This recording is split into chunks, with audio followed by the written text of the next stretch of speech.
Surveillance warning. Okay. So welcome everybody. Oh, actually, before I get started, I have to get my slides in order here. I just have a couple slides. Let's try that again. Take two. All right. All right. Welcome everyone. We're very happy. We're happy to have you here at our ongoing series of science and teaching and learning book chats. My name is Doug Larkin. I'm the chair of the AERA Science Teaching and Learning SIG. We're glad you're all with us today. And we're glad for those of you who are watching this in the future who couldn't be with us today. But before we get started, I just want to announce next month's book chat. It will be on November 26th with Edward Lyon and Kelly Makura, where we will discuss their book, Planning Science Instruction for Emergent Bilinguals. And that's from Teachers College Press. So it's my pleasure right now to introduce Dr. Jodi Asbell-Clarke. Dr. Asbell-Clarke is a senior leader at the Center for Science Teaching and Learning at TERC, a nonprofit research and development firm focusing on innovative STEM education. She holds a PhD in education and was formerly a computer programmer and a physics and astrophysics teacher at University High School at the University of Illinois.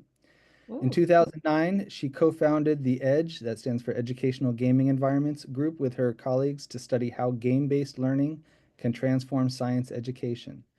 Dr. Jodi Asbell-Clarke, welcome, and thank you for joining us. Thanks so much. It's great to be here. So I wonder if I could ask you to start by just giving us a brief description of your book for those who may not have read it yet. Sure. Well, what I tried to do was bring together my several decades of research in STEM education, along with about 8 years stories and lessons learned from about 8 years of co-teaching in a STEM classroom. I live in Halifax, Nova Scotia, but I work at TERC in the States. So all my research has been most of my research has been in the States. And I felt I really wanted to do something in my own community. So I started volunteering in this class, and it was in a high need school, 7th grade science and technology classes I was working in.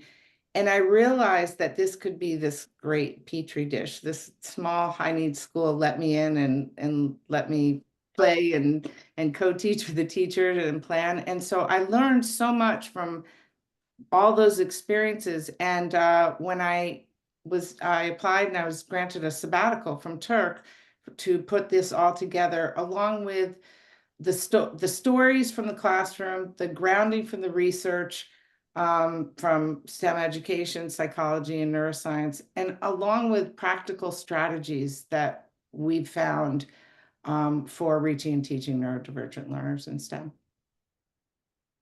Okay, thanks. I wonder, could you talk a little bit more about what you saw in Sadie Bradbury's class and her students? Like, what were some of the things that drew you into seeing it as a petri dish? And what were some of the things that were going through your head before this book came together? Well, the first thing was the richness of an opportunity to be welcomed into a school. And when my experience in schools in the States is they're kind of locked up tight, and the researchers come in under very, very constrained circumstances. And this was an opportunity for me to go in as a volunteer, but I did end up getting research authorization, and really get to know the students, really get to know the teachers, to get to know the culture of the school. So that's what attracted me. And it was a very diverse culture. It's a small school set in a very mixed neighborhood with racial tensions that go back decades, as many new Canadians and families that have just arrived in the country. Lots of just challenging circumstances, but at the same time, a very passionate teaching force that loved this challenge. Like they secretly wanted to, when they heard news stories about the things that happen in the neighborhood, they're like, oh, good, nobody will apply for my job now. So they loved working there. They were close knit, and it was because they loved developing relationships with the kids. And so through that, I got to see what are these kids' real challenges, how can they be supported, and how through this relationship building can we employ strategies to really catch some of those learners and highlight their strengths while we nurture their needs. Thanks. And I'm hoping we can talk about some of the stories in the book to at least give some teasers for those. But perhaps before we get to those, and just for everyone who's attending, um, I have a couple questions for Jodi, but then we certainly are going to make room for all of you to pose any questions that you have, and you can feel free to put those in the chat ahead of time, and or when we open it up, you can raise your hand and come on camera. Either one is fine. So before we get to the specific stories and strategies from the book, I wonder if we could just dwell for a moment to talk about neurodivergence and autism in general. And I'm curious about how you're thinking about what these labels describe has changed over time, especially as you've worked with these students and with EDGE. Yeah. Well, first of all, I want to emphasize that I come to this with the learning science and educational research perspective and not a medical perspective. And I don't claim to be an expert on many of the conditions. And I'm also not a neuroscience, although I would love to be. If I had to do it again, I'd study neuroscience. But so I think that, first of all, I use the word neurodiversity, which was coined in the 90s, to describe the sort of natural variation of human brains. And I use that instead of talking about autism and dyslexia and ADHD very specifically, because most of the kids I work with have a little of all of them, or may have executive function challenges that are associated with those, but they may not be caused by autism. It may be caused by stress or trauma or a fight and flight. There's a whole bunch of stuff going on. And to me, the important thing is not what they're diagnosed with as much or not diagnosed with. That's a whole nother thing, because there's a whole equity issue in the access to diagnoses, and can get into all that too. But to me, what's important is what's going on with this kid, and what are their strengths and what are their weaknesses, and how do we get to know the child so that we can understand what their strengths are and build towards those and give them confidence and interest and motivation through their strengths, while also understanding what types of cognitive needs we can support with scaffolds at the right time. And most times when I start saying that to a team of practitioners, they're like, oh, yeah, and I have 30 kids. How am I supposed to do that? And so what I try to think about are what are overall pedagogical strategies that can enable that kind of differentiation. And so that's why I talk about things like game-based learning or project-based learning, and even content areas like computational thinking that can highlight certain strengths, and while also supporting giving structure.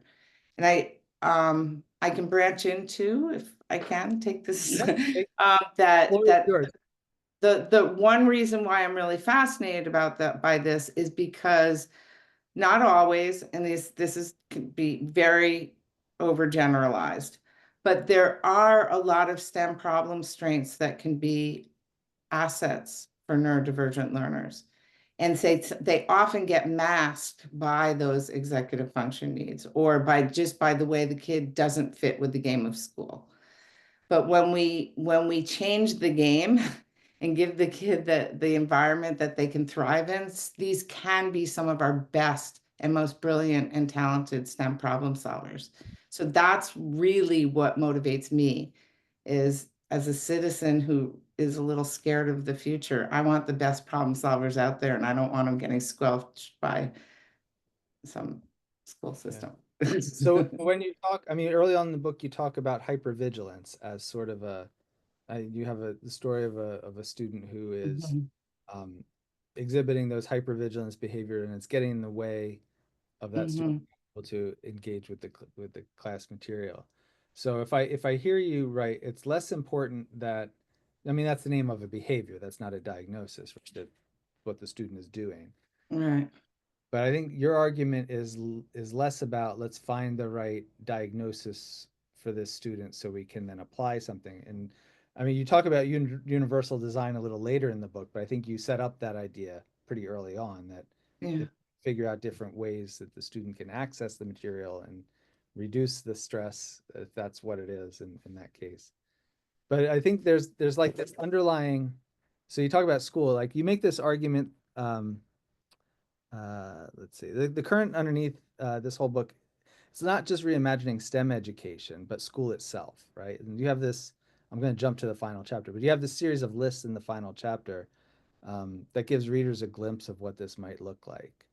Um, and so I'm wondering how you see that connection between just changing practices in STEM and that experience that a student has overall in school, right? So in a middle school, in a middle grades class, they might see fewer teachers per day. In a high school, they might see a lot more. But like, how are you thinking about like, okay, there's the changing practices in STEM, but there's also, as you know, you call it the game of school. Like, how are you thinking about the connection between those two things? So there's the student level and there's the systemic level. And at the student level, it really is expressed well in those UDL principles of multiple representations, both for expression from the student. How do we extract, how do we enable and allow the student to express their knowledge and their problem solving skills in their own way and in contexts that motivate them? Enable multiple entry points into something. So my team and I work a lot in computational thinking, which is the foundational concepts for programming and for robotics and for just living with digital society in general. And we use something called Scratch, which is an introductory programming code, and we were just setting up projects. We weren't delving into Scratch heavily, but we found that when we set up projects, if we allowed what we called multiple entry points, where some kids might want a blank screen in the inventory and they need to start from scratch and fool around with blocks that they can play with. Others need to have some structure that they can then fill in. So maybe the large chunks of the routines are there and they can start filling them in. Others learn best if they got a piece of code that had a bug in it and they could debug it and learn that way and work their way back. Those are all three very valid ways to learn how to program. And we shouldn't be choosing which one is the best one for any person. If all we did was set three just simple entry points into the activity and the teacher could take it from there. And the other important thing about that is it's not that one is dummied down or one is given to certain groups. It is a choice. Everybody has the modality that they want to, or at least one of three modalities that they want. So, and that is how we interpret the UDL frameworks of multiple representations, multiple actions and expressions. And I'm blanking on the third one, but Maybe this might be a good entry point to connect to one of the stories. So I'm thinking of the story of Renee with the cats, right? Mhm, Could mhm. you share that one? Sure. So this came from really early in my time at the school, and we were doing Scratch. Actually, we were doing project-based learning, and the kids got to choose their projects. And uh, Renee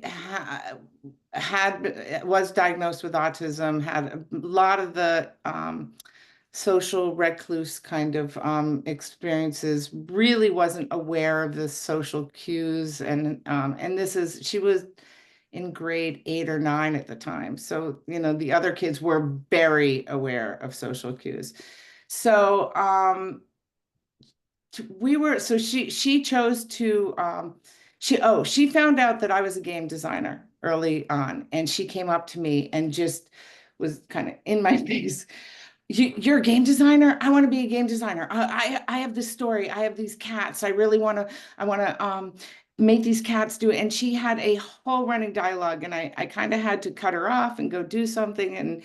She was overly expressive in a normative kind of way. Um, so we set her up on Scratch, and I gave her a couple of 10, and very quickly she caught on, and she just, would give me this look like, what are you doing here, every time I went by, and just, no, no, miss, no, no, miss, I've got it. I've got it. I don't need anything. I don't need anything. She just shut me right out. So we were a little scared, at the end of the term, we could see that she was constantly working, but she would not include us and or anyone. And it came time for class presentations. And again, she did not fit in well with the class already. And we were really nervous about what it was. And she got up and presented this animation that I'm pretty sure followed the narrative that she just was going on and on about on that first day. Like it had all those characters, and it was something that was in her head, and Scratch was able to unlock it. And her coding and how she presented the sophistication of her coding was far superior than anyone else in the class. And so a couple of things happened with that. First of all, her classmates saw something about her that none of us knew before, which was that she was a very sophisticated coder. But also her world, which she lived in very intensely with all these cats, she was able to release it and take pride and joy in what in the world she lived in the class. And it was a really special moment. Taught me what project-based learning could really do for kids. Thanks. We have our first question in the chat. So Erin, you're welcome. I'll read it unless you want to jump on and ask it yourself. Hi, yeah, I'm happy to do that. Ask myself. So, Hi, Erin. hi, Jodi. So I'm wondering if you just have some advice. When you were talking about, you come as an educational researcher. We know as teachers at university or in K-12 schools about some suggestions for working with neurodivergent students, but in ultimate, we do work with neurodivergent students within a classroom context if we're studying classrooms. And I was wondering if you have any advice or some things to kind of keep in mind as we are setting up our projects. And, especially if you're like randomizing classrooms, it's always a mixed bag of what you get. And so if there's something that we can sort of prepare for, I would love to know about that. Oh boy, so would I. There's a couple of things that we've faced in our research, which is one reason why we ended up thinking about neurodiversity as opposed to these things. Many of the reviewers and the review panels really want to see, oh, you have a kid with autism. What are you doing for their autism, and how are their autism outcomes changed? And it's very specific. And no matter how much we talk about comorbidity, that there's overlap and these other reasons of why there are executive function issues, that's been a real issue for us to get our research funded. That it's a medical model in the educational community. So one thing I personally ask is more reviewers on review panels that understand an educational and neurodiversity model, that don't think of it from a medical perspective. But that's one thing. I also think that there is I do believe there's a culture shift out there, and I think it's being it's coming from the learners themselves. And I think that I work and coach some students, and I am telling them to become self-advocates, to empower the learner to figure out when are they happiest in their learning, when are they in flow. I don't use that term, but that's what I mean. And when are they also distracted, and when is it hard for them to learn, and when do they also perform best, which may not be the same time as when they prefer. They have to differentiate those things. But for especially kids in middle grades and above, to start getting them involved in knowing that about themselves, and knowing that they're an individual and there's nothing wrong with being an individual, I think helps the teacher, because then the kid can come and say, you know, I really will do better with a data table. Just, you know, that's what I could use a graphical organizer right now. Or, you know, and maybe you don't have to think that what every kid needs, if the kids will come and ask you what they need. So that's part of it. The other thing, I talk about 3 different pedagogical strategies. Project-based learning, while requiring a fair bit of structure, which I go into in the book, of setting milestones and tasks and daily tasks, as well as overall daily goals, and a lot of different structures, every teacher I've worked with in a project-based learning class has all of a sudden looked up and go, oh, I get it. I'm not teaching and they're learning. And what it allows is the teacher then has the mobility to work around the classroom as soon as the kids are engaged, and they're not babysitting them, and they're not having to deliver content, and they're just facilitating the process.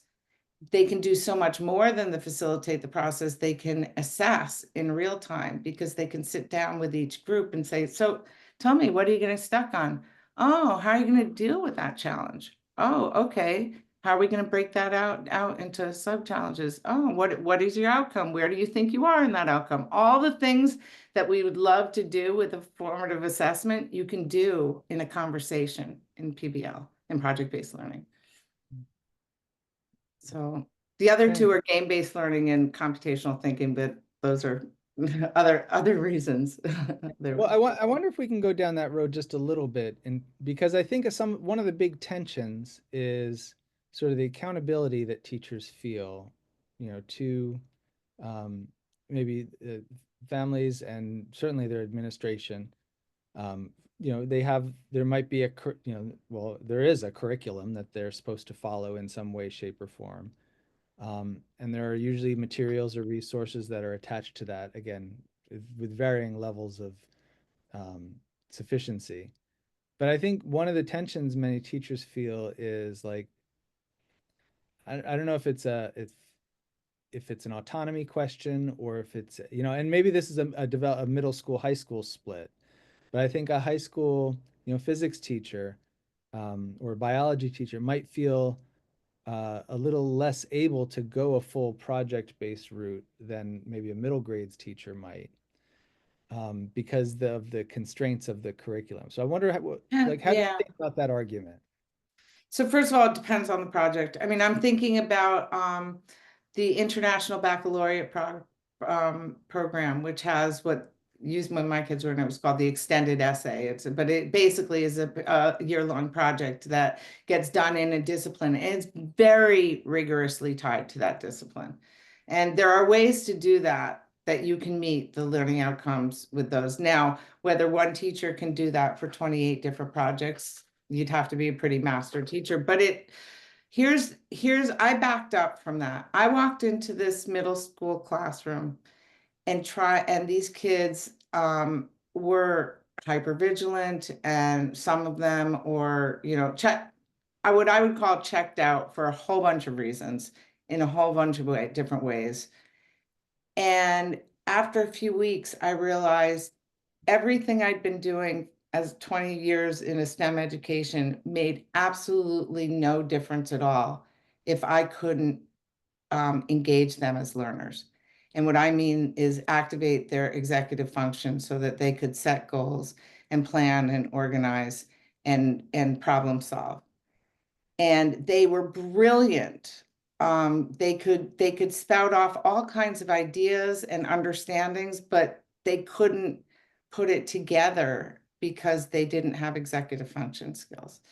So while we're not going to, and we never should, develop an executive function course in high school that everybody has to take. It's not about that. It is about, it's very analogous to me what scientific inquiry was in the 90s. It's not about changing the content or even the learning outcomes. It's just about teaching in a different way and changing the role of the teacher and the learner. And that I shouldn't, if I said just in there, take out that just. There shouldn't Because be it is quite a lip. I mean, I think about yeah.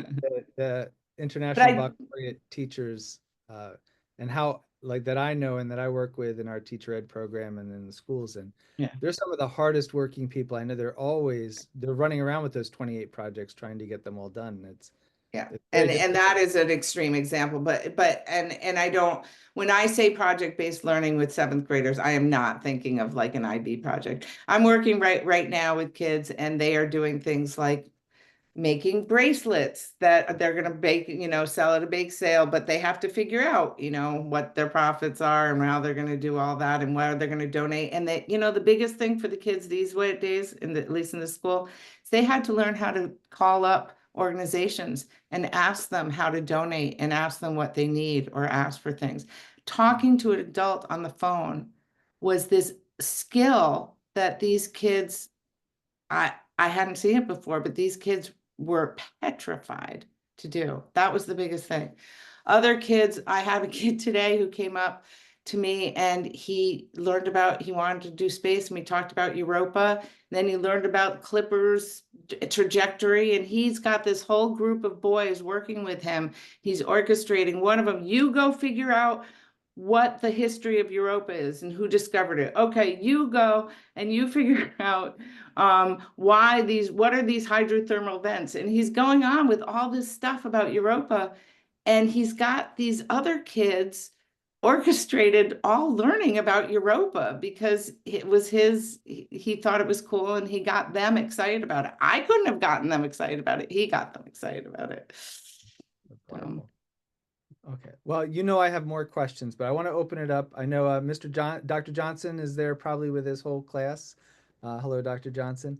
Feel if one of your students there has a question they'd like to pose to Dr. Asbell-Clarke, we can certainly do that. Oh, look at that. They just came on camera. Hello. Do we have one from the room there?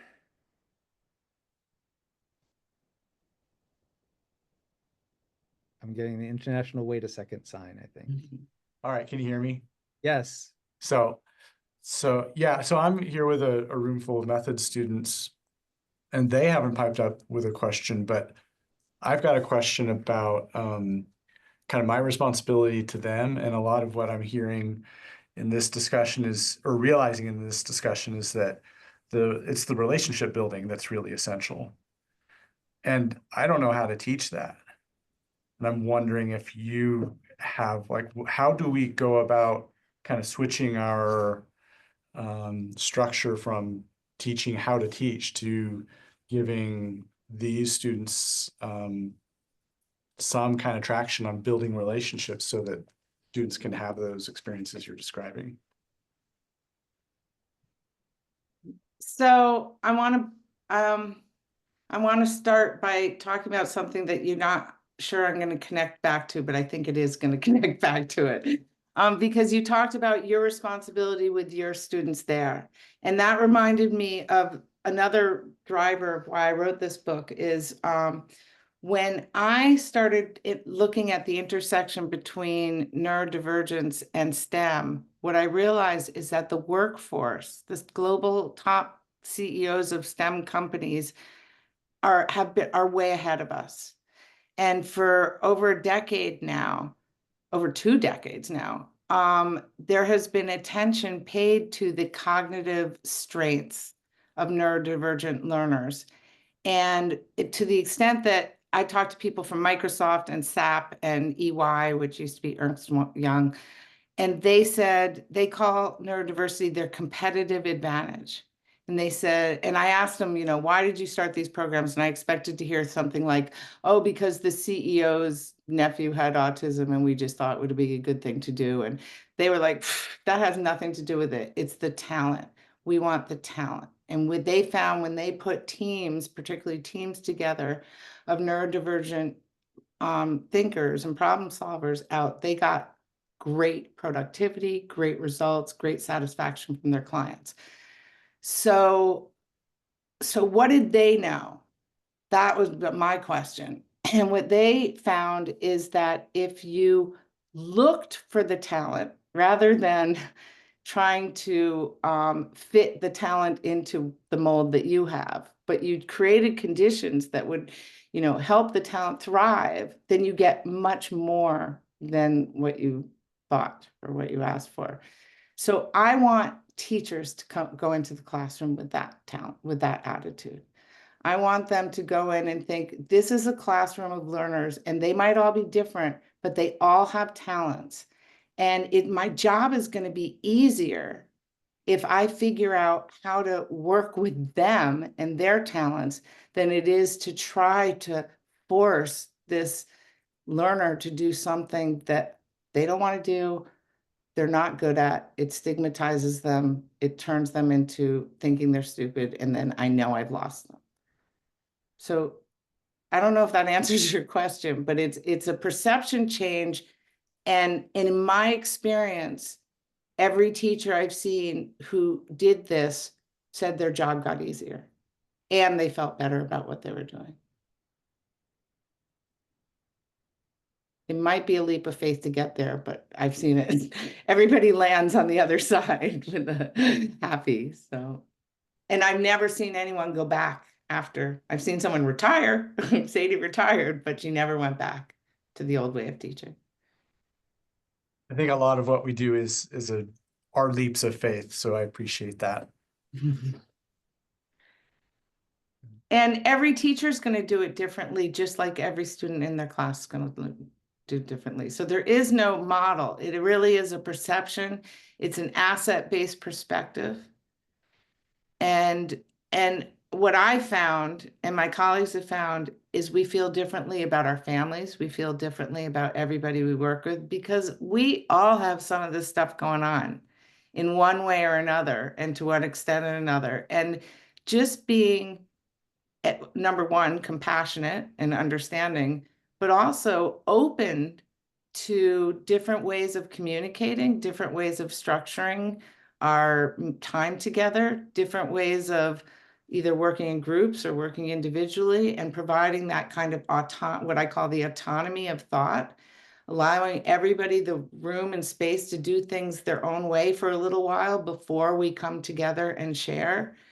Or other people who need to body double, who need someone right there next to them, sharing all the time, trying to pair people up to optimize those work situations works for everybody then in the end. Yeah, I think there's this, and I appreciate like that industry piece you put right up front in the book. And now I can kind of see, I can appreciate what you did, because you said, it was about talent and about making, rather than having changed the person to fit the job, they changed the job to fit the person. And I think throughout the rest of the book, you're engaging with that argument that's throughout, inclusive education, special education, universal design, about do we fit the world to meet the kid, or do we fit the kid to meet the world, right? And I think you're making an argument that if we can change schools in a way, and change STEM teaching in particular, that we're not going to leave money on the table. That money being that kids' undeveloped talent, or the opportunity they have to grow through an education. And I think that each of the chapters in the book is like almost a new, it's like changing from the four elements to the periodic table, right? Like you're creating a new periodic table of what it takes to actually teach STEM in a way that isn't going to put those kids in those boxes where they can't get out and grow.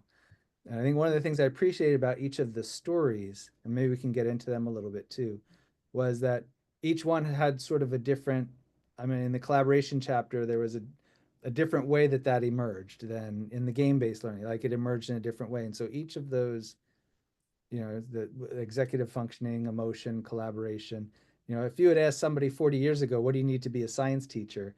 Those might not have been the answers at the top of the list, but they seem like they are now. I don't know. Is that a fair characterization of?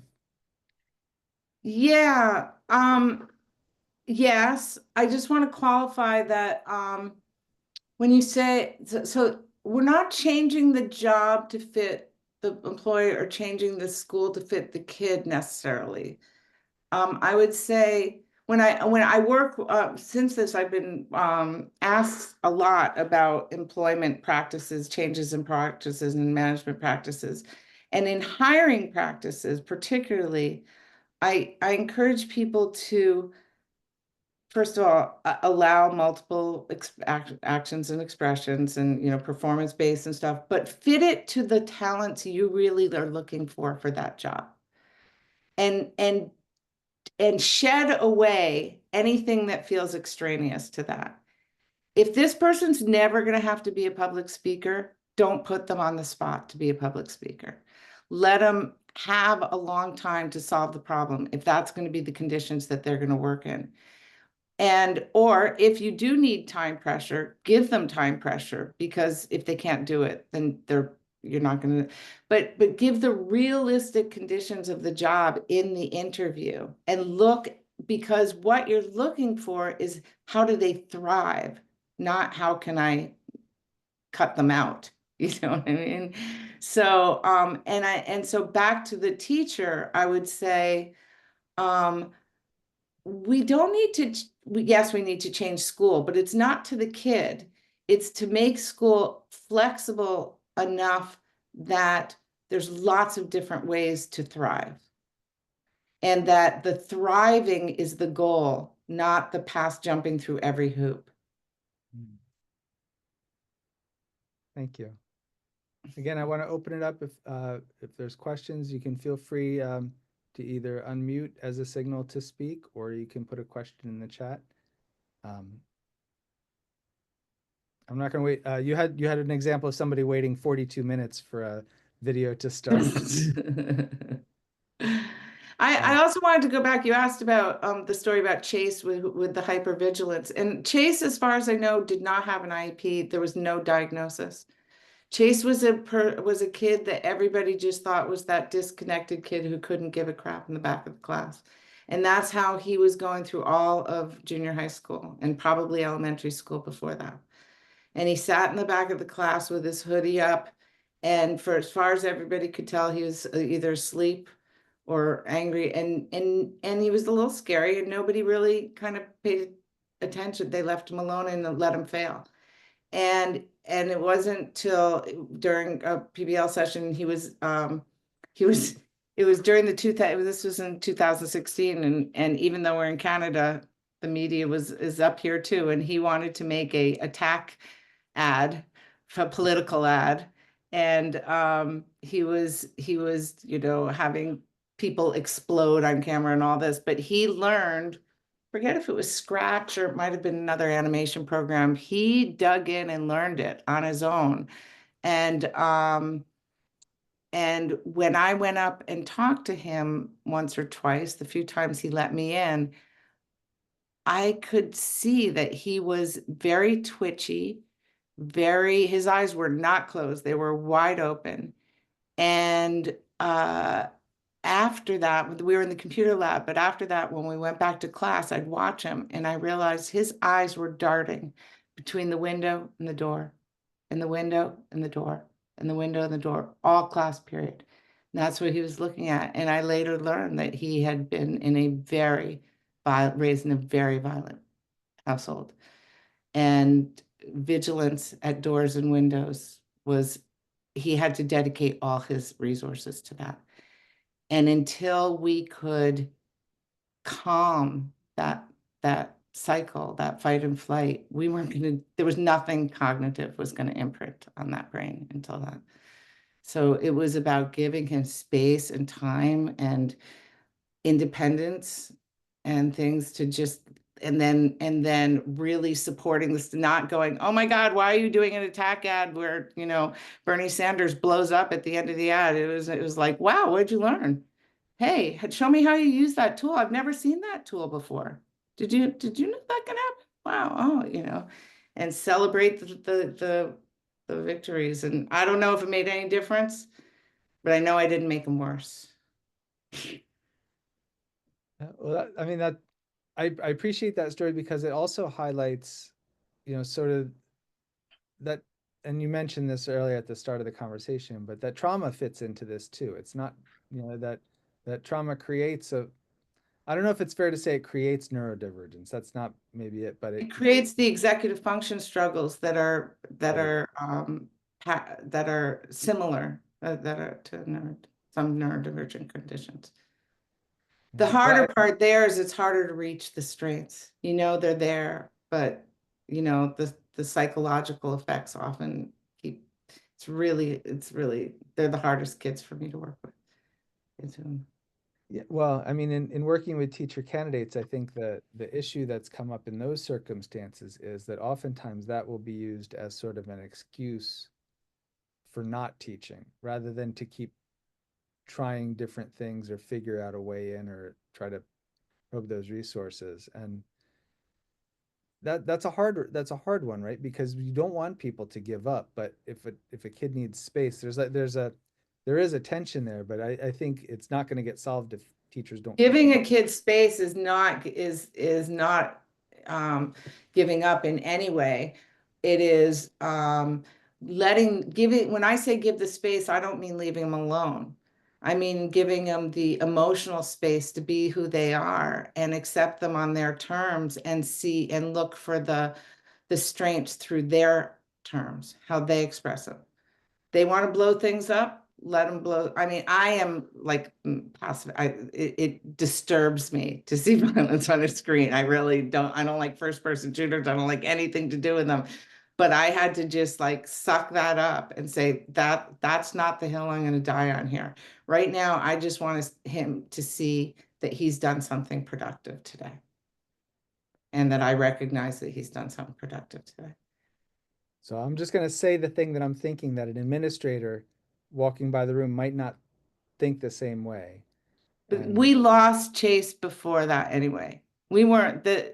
Chase was not going to do anything the administrator liked. And in fact, by engaging him in something and encouraging him to get involved in it, I was stopping a lot of the behavior that Chase would have been doing otherwise. Again, so I'm going to open it up if there's anybody on the call who'd like to pose a question to Dr. Asbell-Clarke. We can do that. I'll make space here. I'm going to ask a question in terms of, I work with neurodivergent learners. I'm a special education lead in a school. Thank you. So I support these learners. Actually, I'm having a new student coming tomorrow. So I'll be learning about, but thank you for what you're sharing, because I think now I'm opening up my mind to my approach with this new student who we've learned about, who went to Saudi Arabia, wasn't allowed in school because of he's neurodivergent. So he's back here. I'm in Canada as well. And so the trauma piece was my concern. So how do you manage your own emotions when you are working with these children? Oh, that's such a good question. I am privileged or whatever enough I'm not in a classroom all day long with children. And I am just so admiring of people who have the stamina to do that. So I would go in one day a week, and by the end of the weekday, I was exhausted.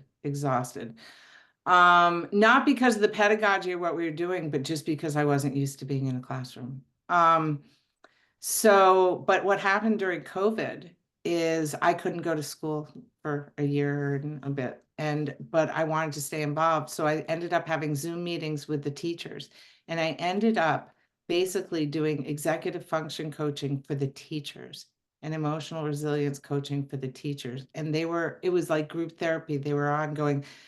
Every teacher said there is not a day that doesn't go by or a week that doesn't go by that I end up at least once a week pulled over to the side of the road crying on the way home because I am failing all my students. I can't give them what they're under these conditions. And they were just so hard on themselves, and they were so dialed up to 9 and they were afraid they were going to blow up in front of kids, and sometimes they did blow up in front of kids. And so what we talked about was using the, not denying that to the kids. When they got to level 9 in front of the kid, going, okay, I'm going to step back. You have really upset me right now. I'm going to, you know, whatever your soothing strategy is that you do it in front of the kid. Count to 10, do whatever it is, and then come back and deal with it. And you've done two things. First of all, you've just de-escalated your own thing, and you've modeled to the kid that, yeah, this situation really gets heated, and this is how we de-escalate. And the teachers actually said that was the biggest change of all the things that they had done during that school year that was the most impactful, was allowing themselves the space to say, okay, yeah, I'm at 0.9, and there's reason for that, and I can actually model how to get out of that for my kids. I don't know if that helps, Audrey, but Well, yeah, and I guess I was thinking more also to just emotions in terms of empathy, I guess emotions in terms of not you escalating, but just how do you manage? yeah. I mean, these kids are just so beautiful. Yeah, I know. Um, The oh my God. I mean, I don't think I even left the story in the book about the boy. I don't remember if I left it, but I know I had it as the last story, and the editor said, no, we can't end on that. With a boy that I thought he had grown up in a car. He had come to elementary school soiled every day. It was just the worst situation. And he came to middle school and he loved skateboards. So I arranged this church hall that would be let him use it as a skateboard repair shop, and we got him after school painting the place, and he was going to set it all up, and after about 5 weeks he just stopped showing up.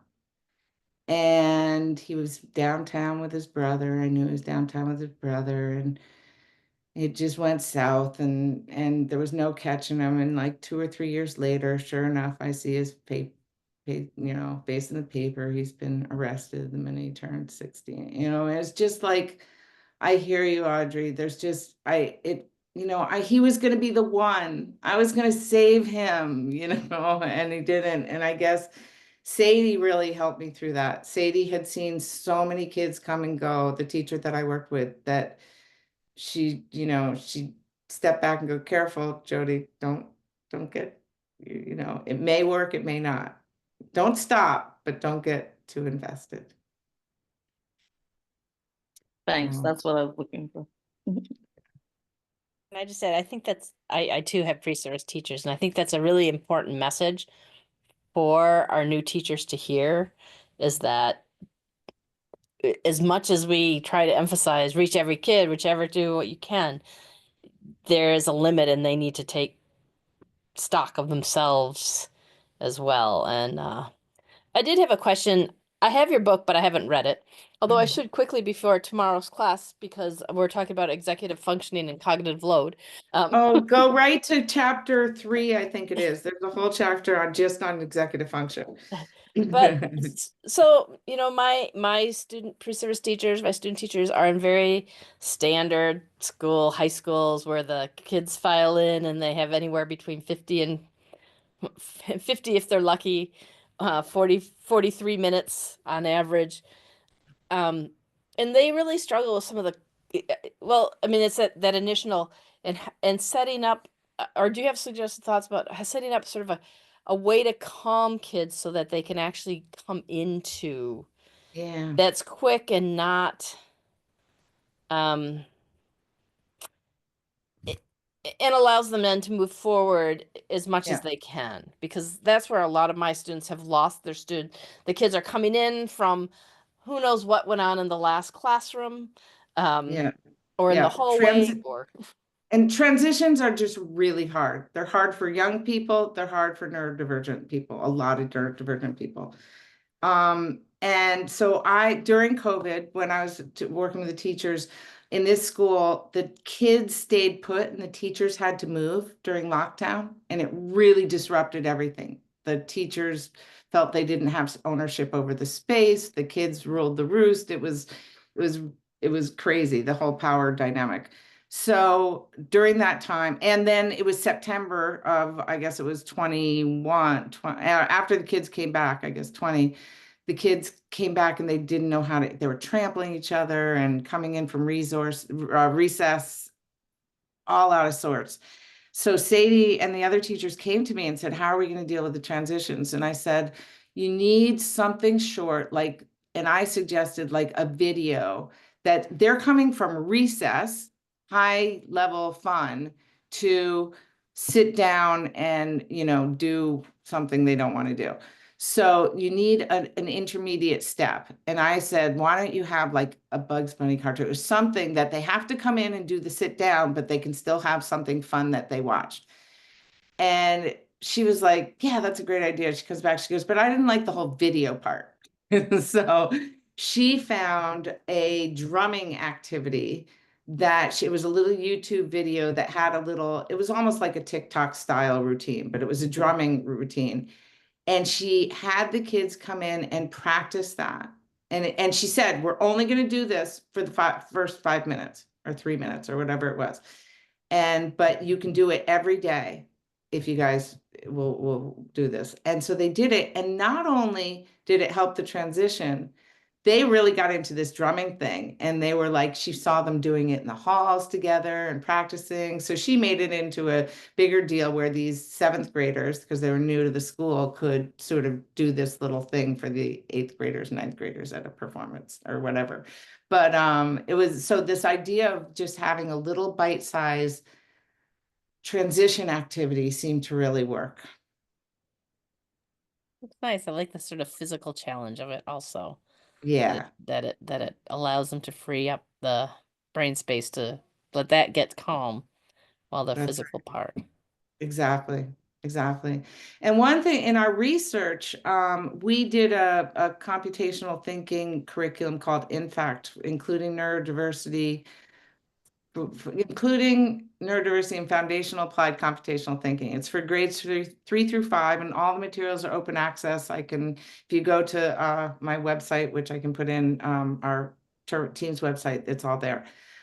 But the types of what we found really worked with that age group, the teachers loved, was physical get up and go activities that kids could act out, like the games and the puzzles that we had in the game. In a digital game, we had physical instantiations where the players were the characters and had to solve the puzzles, or mazes where they'd set up and build mazes across the class for each other. And even during COVID, we had, when they had to stay in their seats, they had to program the teacher to move around the classroom.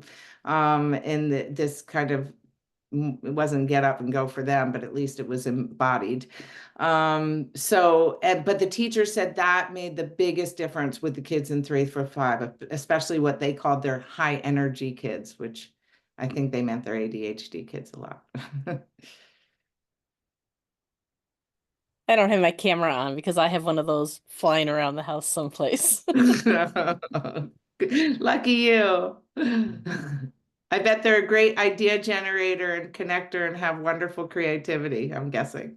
Yes, directions were not so hot on those.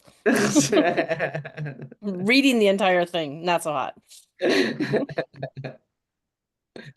Thanks, Helen.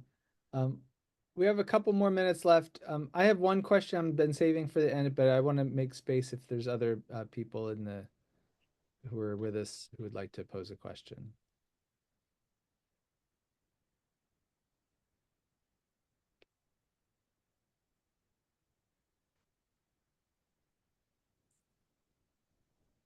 Okay, that's my 42 minutes of wait time. I think the question I wanted to ask you is sort of a next level question. As a teacher educator, one of the things that has been happening recently is we have teacher candidates who themselves identify as neurodivergent or even autistic. And you have this wonderful line, I wrote it down just because I thought it was great. It's one of the bullet points at the end, where you're having suggestions for, adults who are working together. And you say, agreed upon non-judgmental cues for behaviors that may be unintentionally disrupting the flow of a meeting or working session, right? So as a suggestion for things that groups of people can do in order to work well together and make it more inclusive for neurodivergent folks. And yet, teaching environments, especially for teachers and the demands on teachers, are pretty non-negotiable sometimes. And so, so for example, I'm thinking of an example recently where somebody had really wanted to be a teacher, but she herself needed some downtime to stim and decompress from the overstimulation of the classroom. And it just couldn't work. Like the administrators were the ones who pulled us aside, said, we know you're trying to do right by this person, but we can't put her in front of our students in the school. And so I'm thinking about the kind of learning environments that you describe in the book. And I'm thinking, well, maybe that teacher could have, survived in her career in that kind of space. But yet I still wonder about some of the more bureaucratic demands of teaching. And responding to difficult situations and those kinds of things. And there's no easy answer to it, but I just want to present that situation to you and just to sort of get like, how would you even think about that particular problem? So the term that is going off screaming in my head right now is co-teaching. And I think in situations where two teachers can work together, even with a larger number of kids, but they can spell each other off and they can play to their strengths. And, that same teacher who may need to have 5 minutes alone also may be able to engage and ignite and excite those kids like no other, or something like so. So to be able to work in teams that allow people to bring out their strengths would be an ideal. I agree with you that some of the pedagogical strategies, it's funny because like project-based learning is really hard for teachers who have stood in front of a classroom for 30 years. It's really hard. And so maybe the nonconformity could be an asset if you want to change positions. I think I would advise a strongly neurodivergent student to teach in a neurodivergent school. There are lots of situations where their perspective is going to be a huge asset. And where the constraints that I agree with you that a large school district and lots of accountability are going to place, it's back to like make sure that the performance assessment you're hiring with actually meets the demands of the job. And I think there's some really cool, maybe smaller, less systematic places where people like that could, really thrive and make a difference and be the best people for the job. Well, thanks, Jodi. I want to thank you again for joining us today. Everybody, the book is Reaching and Teaching Neurodivergent Learners in STEM. And I just heard before there's districts that are doing book groups with this. And yeah. I want to say like this, I really loved this. I don't know if it came across, but I really loved this book. I thought it was like a nice, it was chunked very nicely. So somebody with thinking about cognitive load put this book together because it was, it was divided up very, very helpfully, I thought. That's probably the best compliment you could have given me. Thank you. All right. So thank you, Jodi, and we look forward to having another chat in November. But I'm gonna stop the recording now. But if anybody wants to just hang back in the room for a couple minutes and chit chat, we can do that. So thanks everybody, and see you in November.